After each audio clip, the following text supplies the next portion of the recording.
Yo, what's up mga buddy? Kamusta? Yon, ngayong araw ay magpapalit na tayo ng gulong. Dahil 5 years na tong sasakyan natin, di pa tayo nagpapalit ng gulong. Pero makapal pa siya. Yan. So, yan yung itsura niya ngayon. Tingnan natin yung gulong. Ito yung itsura ng gulong niya. Yan. Makapal pa. Pero expire na din siya. 2018. Tapos ito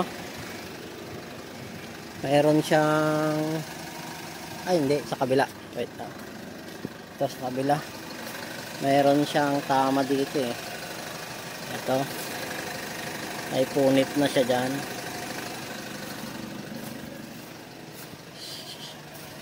Punit.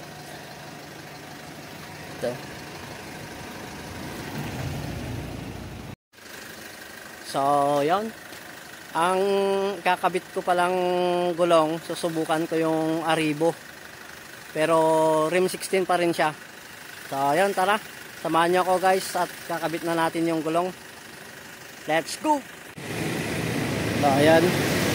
Ito yung gulong natin, yan.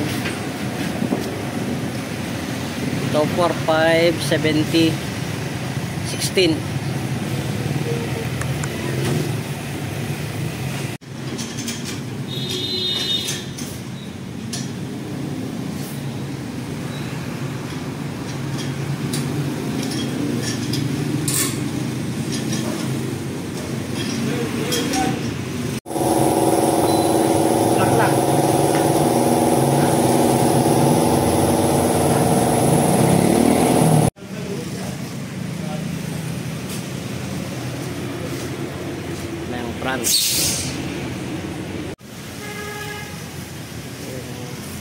Ito na yung kinabit natin, 26570 16. And Arrivo. So yan guys, ito na yung bago nating gulong. Ito yung luma niyang gulong, yan. Tapos ito na siya. Yan, oh. Halos parehas lang din. Yan. Mas malapad lang konti. Diba? Mas malalaki lang yung thread niya.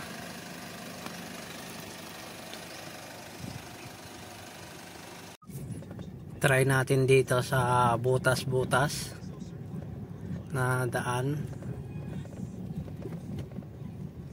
Yun.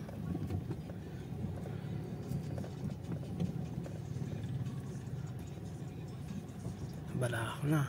Hindi, nabalahon. Yan, okay. Ganda naman siya, no? Sa butas-butas.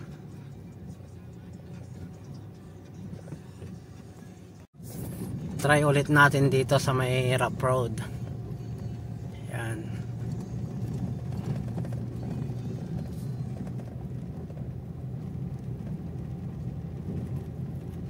Parang wala. Parang wala nang rough road, ah.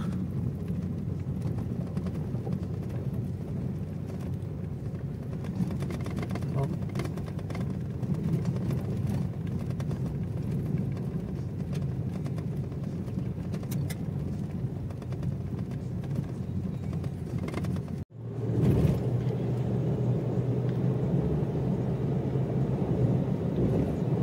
Try natin sa medyo mabilis.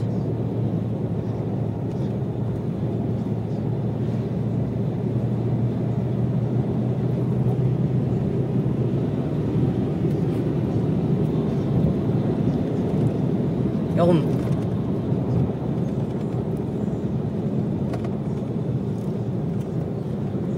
Overtaken natin to.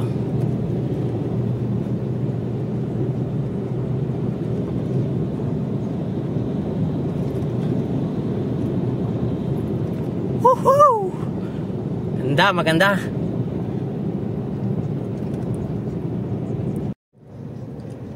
So yun guys, nasubukan naman na natin sa rough road.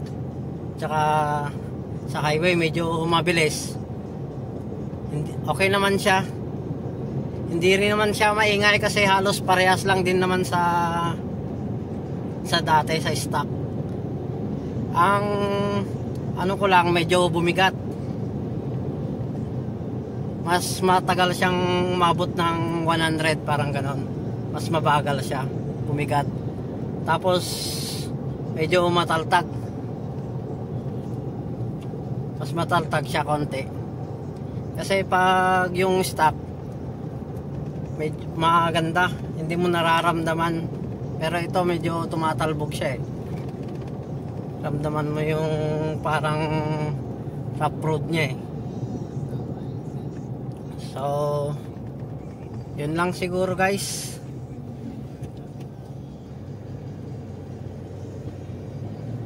Yun. So yun lang.